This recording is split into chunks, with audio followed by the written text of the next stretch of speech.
சுவற்றின் உதவியோடு விபரீத கரணி என்னும் யோகாசனத்தை ஒரு 5 நிமிடங்கள் செய்யவும். அதன் பிறகு 2 கால்களையும் உங்களால் இயன்ற அளவுக்கு விரித்து வைத்து 1 நிமிடம் அதே பொசிஷனில் வைக்கவும். பின் 2 கால்களையும் சேர்த்துவிட்டு வலது காலை மட்டும் தரையை நோக்கி செலுத்தவும். பின் இடது காலை செலுத்தவும். இதுபோல ஆல்டர்னேட்டாக 2 கால்களையும் 20 முறை தரையை நோக்கி செலுத்தவும். அதன் பின் இடுப்பை தூக்கி முட்டிக்காலை மடித்து இந்த பயிற்சியை ஒரு 30 முறை செய்யுங்க. இது நம்ம வயிறு குறைய உதவும். அடுத்த பயிற்சி, ஒரு காலை மட்டும் நம்மளுடைய உடலை நோக்கி கொண்டு வந்துட்டு அதுக்கப்புறமா இடுப்பை மேலே தூக்குறது.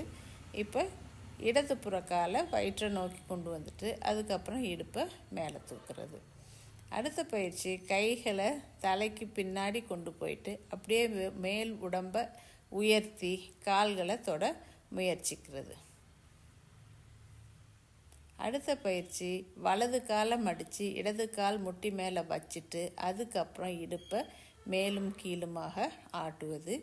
இதே போல் அடுத்த கால்களிலும், அதாவது இடது காலை மடித்து வலது தொடை மேலே வச்சுட்டு அதுக்கப்புறம் இடுப்பை மேலேயும் கீழேயுமா தூக்கி இறக்குறது. ஒரு 30 முறை இது மாதிரி செய்யணும். இந்த பயிற்சி முடித்த பின்னாடி 2 கால்களையும் சுவற்றில் பதிய வச்சுட்டு வெறும் பாதத்தை மட்டும் முன்னாடியும் பின்னாடியுமா ஆட்டுறது.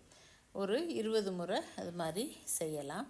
அதுக்கு அடுத்த பயிற்சி நம்மளுடைய பட்டர்ஃப்ளை போஸ், அதாவது 2 பாதங்களையும் சேர்த்துட்டு கால்களை உடம்புக்கு அருகில் கொண்டு